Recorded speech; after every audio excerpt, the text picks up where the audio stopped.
నమస్తే, welcome to our channel. నేను మీ సిరి. కాకినాడలో వైసీపీ ఎంపీ అభ్యర్థికి జగన్మోహన్ రెడ్డి గారు భారీ గిఫ్ట్ ఇచ్చారని వార్తలున్నాయి. సో ఈ వార్తల్లో ఎంతవరకు వాస్తవం ఉందనేది మనకి తెలియజెప్పడానికి మనతో పాటు ఉన్నారు ప్రముఖ సీనియర్ జర్నలిస్ట్ డివిఎస్ గారు. నమస్కారం సార్. నమస్తే అమ్మా. సార్, ఇప్పుడు చూస్తుంటే కాకినాడ ఎంపీ అభ్యర్థికి జగన్మోహన్ రెడ్డి గారు భారీ గిఫ్ట్ ఇచ్చారని చెప్పేసి వార్తలు వస్తున్నాయి. ఇందులో ఎంతవరకు వాస్తవం ఉంది? నిజంగానే భారీ గిఫ్ట్ అంటారా అది? మొన్నటిదాకా అభ్యర్థులు పార్టీ అధ్యక్షుడికి గిఫ్ట్లు ఇచ్చేవాళ్ళు. ఇప్పుడు పార్టీ అధ్యక్షుడే అభ్యర్థులకి గిఫ్ట్లు ఇస్తున్నాడు. అంటే ఎంపీ సీటు కావాలంటే 180 కోట్లు, ఎంపీ సీటు కావాలంటే 140 కోట్లు డిపాజిట్ చేయాలి, డబ్బు కడితేనే టికెట్ ఇస్తాము అన్న ఇది పాత చరిత్ర. ఇప్పుడేంటి, పోటీ చేయండి రా నాయన, మీకు బీఫామ్తో పాటు భారీ గిఫ్ట్. అభ్యర్థులు దొరక్క ఈ గిఫ్ట్లు ఇస్తున్నారా జగన్మోహన్ రెడ్డి? చలమలశెట్టి సునీల్ అతని తమ్ముడి కంపెనీకి గ్రీన్ కో దగ్గర 7,000 ఎకరాలు ఏమో ఇచ్చారంట. అంటే అసలు ఏంటి ఆ గ్రీన్ కో చరిత్ర ఏంటి? ఈ చలమలశెట్టి సునీల్, అనిల్ వీళ్ళ చరిత్ర ఏంటి? వీళ్ళు గతంలో తీసుకున్నటువంటి ప్రభుత్వాలు సద్వినియోగం చేశారా భూమి? ఇప్పుడు గతంలో కూడా ఇదే కంపెనీకి భూములు ఇచ్చారు. ఆ భూముల యొక్క సద్వినియోగ రేటు ఎలా ఉంది, దాన్ని బట్టి భవిష్యత్తులో భూములు ఇవ్వాలి. ఇప్పుడు ఇంతకుముందు ఇచ్చిన భూములే సద్వినియోగం కాకపోతే వాళ్ళకి ఇంకా భూములు ఇచ్చిన లాభం ఏంటి? ఎవరికైనా ఏ కంపెనీకైనా ప్రభుత్వ భూములు ఎందుకు ఇస్తాం? తక్కువ రేటుకి ఎందుకు ఇస్తాం? ఇప్పుడు ఈ గ్రీన్ కోకి ఎందుకు ఇచ్చారు? వాళ్ళు ఏదో ఉపాధి కల్పిస్తారు, యువతకి దీనివల్ల ఉద్యోగాలు వస్తాయి, అందుకోసం తక్కువ రేటుకి ప్రభుత్వ భూములు ఇస్తాం.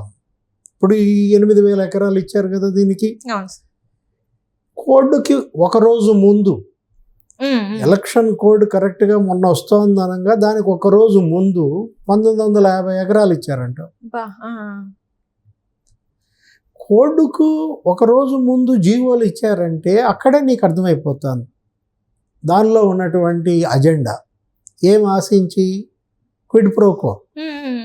నీకు ఆ భూమి ఇస్తా, నువ్వు పార్టీకి విరాళం ఎంత ఇస్తా, అంటే నీకెంత నాకెంత.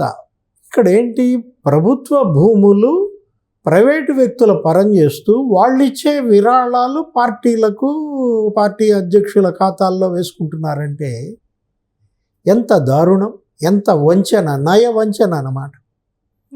ఏంటి, ఇప్పుడు ఎకరం 5 లక్షలకి, అసలు ఎక్కడన్నా నీకు ఎకరం భూమి 5 లక్షలు దొరుకుతుందా? ఇప్పుడు ప్రజెంట్ ఇవాళ మార్కెట్లో అసలు పండని భూమి, బీడు భూమి కూడా నీకు ఎకరం 5 లక్షలు అంత చౌకకి ఎక్కడ లేదు. ఇవాళ భూమి ధరలు పెరిగిపోయాయి. జనాభా పెరుగుతున్నారు కానీ భూమి పెరుగుద్దా? పెరిగే జనాభాకి తగ్గట్టుగా భూమి పెరగదు కదా, ఉన్న భూమిని పంచుకోవాల్సిందే. అందుకే దీని అంత డిమాండ్. వీళ్ళు ఏం చేశారు, ప్రభుత్వ భూమిని చౌకగా పప్పు బెల్లాలు పంచినట్టు పంచుతున్నారు, బఠానీలు పంచినట్టు పంచి పెడుతున్నారు అనమాట ఈ కార్పొరేట్ కంపెనీలకి. వీళ్ళేమో వీళ్ళ దాంట్లో ఎలక్టరల్ బాండ్స్ కొంటారా, ఇచ్చిన దానికి ప్రతిఫలంగా లేదు. ఇలా ఆ పార్లమెంట్ ఎలక్షన్ మొత్తం వీళ్ళు చేసేటట్ట. ఒక పార్లమెంట్ ఎన్నిక చేయాలంటే దగ్గర 200 కోట్లు అవుతుంది. అక్కడ ఉన్నటువంటి 7 అసెంబ్లీలకి వీళ్ళే పెట్టుబడి పెట్టాలి. దీనికి ప్రతిఫలంగా 7,000 ఎకరాలు ఇచ్చాడా? గత ప్రభుత్వం గ్రీన్ కోకి భూమి ఇచ్చింది, ఆ భూమే సద్వినియోగం కానప్పుడు ఇప్పుడు మళ్ళీ గ్రీన్ కోకి మీరు భూమి ఎందుకు ఇస్తారు? 7,000 ఎకరాల్లో కోడ్కు ముందు ఇచ్చింది 1,900 ఎకరాలు, అంటే 2,000 ఎకరాలు. అంతకుముందు 5,000 ఎకరాలు ఇచ్చారు కదా 4 ఏళ్లలో. అవి సద్వినియోగం అయినాయా? ఒక గ్రీన్ కో అనేది జగన్ కోగా మారిందనమాట. దాని పేరు మార్చేస్తే పోలా, గ్రీన్ కో అని తీసేసి జగన్ కో అని పెట్టేసుకోండి. ఒక గ్రీన్ కోయే కాదు, ఇంకోటి ఉంది, ఇండోసోల్. ఇంత ముందు కూడా అది వార్తల్లోకి వచ్చింది. దానికైతే 25,000 ఎకరాలు, మరి 35,000కే లీజు. 35,000 ఎకరం 35,000కి లీజుకి ఇచ్చి పారేశారు. 25,000 ఎకరాలు. కోడ్ అమల్లోకి వచ్చే ముందు, ఎలక్షన్ కోడ్ అమల్లోకి వచ్చే ముందు రోజే దానికి 17,000 ఎకరాలు ఇచ్చారు. 17,663 ఎకరాలు ఇండోసోల్కి ఇచ్చారు. సో ఇదంతా కూడా ముందే ప్రీ ప్లాన్ గా చేసుకుంటారా సార్? అంటే క్విట్ ప్రోకర్ లాగా, అంటే మేము ఇంత చేస్తాము, మీరు మాకు ఇంత చేయండి, ఇంత ఇన్వెస్ట్ చేయండి అని చెప్పేసి ముందే మాట్లాడుకున్నారంటారా? కోడ్కు ముందు ఇంత ల్యాండ్ ట్రాన్స్ఫర్ జరుగుతోందంటే అర్థం అదే. ఎలక్షన్ రాబోయే ముందు ఇంత పెద్ద ఎత్తున భూ పందేరం జరుగుతోందంటే ప్రజల్లో అనుమానాలు ఇదే అన్నమాట. వీటన్నిటిపైన ఉన్నత స్థాయి దర్యాప్తు జరపాలా. ఎందుకంటే ఇతను ఆపద్ధర్మ ముఖ్యమంత్రి. ఎవరు? కోడ్ అమల్లోకి వచ్చిన వెంటనే జగన్మోహన్ రెడ్డి ఇప్పుడు ఆపద్ధర్మ ముఖ్యమంత్రి అయిపోయారు. ఇప్పుడు ఆయన యొక్క సంతకాలకు విలువ లేదు. ఇప్పుడు ఆయన ఏంటి? ఆయన ఆపద్ధర్మ ముఖ్యమంత్రిగా అతను మరి బిఫోర్ ద డే రేపు ఆపద్ధర్మ ముఖ్యమంత్రి అవుతాననంగా ఈరోజు సంతకాలు పెట్టి ఈరోజు ఇచ్చారంటే షార్ట్ సర్క్యులేషన్ అంట. Cabinet short circulation. గతంలో ఎప్పుడు వినలే మనం ఈ మాట. ఇప్పుడు రాజశేఖర రెడ్డి హయాంలో నీకు కూడా క్యాబినెట్ మీటింగ్లు ఇలాగే జరిగాయి. అప్పుడు ఏమనేవాళ్ళు అంటే అజెండాలో లేని అంశాలు రాజశేఖర రెడ్డి టేబుల్ మీద పెట్టేవాళ్ళు. క్యాబినెట్ భేటీకి, ప్రతి భేటీకి ముందు అజెండా ప్రిపేర్ అవుతుంది. అజెండా అందరికీ సర్క్యులేట్ అవుతుంది. మంత్రివర్గ సహచరులు 20 మంది 25 మంది మధ్య ఇస్తారు. వాళ్ళు డిస్కస్ చేస్తారు. అక్కడ ఉన్న సిఎస్, ఇతర శాఖల అధికారులు వాళ్ళ పాయింట్ వచ్చినప్పుడు ఆ జరిగే డిస్కషన్ నోట్ చేసుకుంటారు. ఇది ప్రతి క్యాబినెట్ భేటీలో జరుగుతుంది. ఇప్పుడు రాజశేఖర రెడ్డి క్యాబినెట్ గురించి మాట్లాడారు. రాజశేఖర రెడ్డి క్యాబినెట్లో ఏం చేసేవాళ్ళు? టేబుల్ ఎజెండా అనేవాళ్ళు. అంటే ఏంటి? అజెండాలో లేనిది అప్పటికప్పుడు టేబుల్ ఎజెండా చేసామనేవాళ్ళు. ఇదే ఫార్స్. ఏది? ఈ ఫార్సే. అప్పుడు కూడా టేబుల్ ఎజెండా అంటే మంత్రులకు తెలియకుండా, అజెండాలో దాన్ని పొందుపరచకుండా అప్పటికప్పుడు అత్యవసరంగా ఆయన టేబుల్ మీద పెడతారు ఒక పేపర్ రాసి. దాన్ని ఆయన టేబుల్ ఎజెండాగా టేకప్ చేస్తాడు. అదేంటి? Quid pro quo 1.0. అప్పుడు ఇలాగే భూ పందేరం. అప్పుడు కూడా వాన్ పిక్ భూములు ఏంటి 25,000 ఎకరాలు నిమ్మగడ్డ ప్రసాద్కి సమర్పయామి. ఆయన ఇప్పటికీ కేసులు సిబిఐ వీటన్నిటిల్లో కూడా.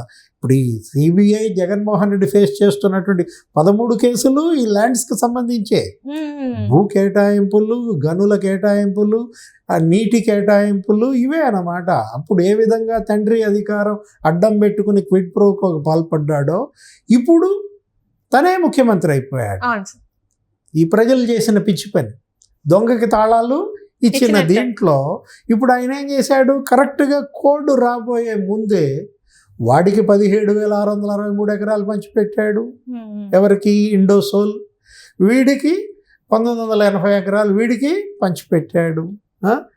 దగ్గర దగ్గర నీకు 20,000 ఎకరాలు రేపు ఎలక్షన్ కోడ్ అమల్లోకి వస్తుందనగా ఇవాళ పంచిపెట్టారే 2 కంపెనీలకు, గ్రీన్కో, జగన్కో అన్నా. ఇదేంటి? ఇండోసోల్, జగన్ సోల్ అనమాట. ఇండోసోల్ గా దీని పేరు జగన్ సోల్. ఎవరిదా కంపెనీ? విశ్వేశ్వర రెడ్డి. ఈయన బినామీయో ఏదో మొత్తానికి.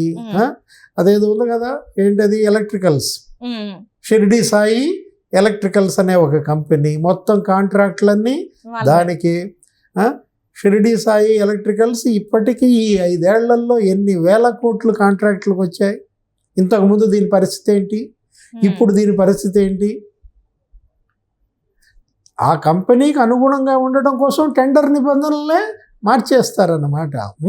వీటన్నిటిపైన కూడా రేపు రాబోయే ప్రభుత్వం ఉన్నత స్థాయి దర్యాప్తుకు గనక ఆదేశిస్తే ఏంటి? అప్పుడు రాజశేఖర రెడ్డి టైంలో ఏం జరిగిందో ఇప్పుడు జగన్మోహన్ రెడ్డి టైంలో అదే జరుగుతుంది. ఎవరైతే ఆ నోట్ ఫైల్స్ మీద సంతకాలు పెట్టారో ఆ ఐఏఎస్లంతా జైళ్ళకి వెళ్లాల్సిందే. ఎప్పుడు? గతంలో మనం చూసాం. రాజశేఖర రెడ్డి పీరియడ్లో జగన్మోహన్ రెడ్డికి అనుకూలంగా సంతకాలు పెట్టారు. బిపి ఆచార్య జైలుకి వెళ్ళాడు. రాజగోపాల్ జైలుకి వెళ్ళాడు. శ్రీలక్ష్మి జైలుకి వెళ్ళింది. ఇప్పుడు రేపొద్దున జైళ్ళకి వెళ్ళే ఆఫీసర్లు ఎవరు?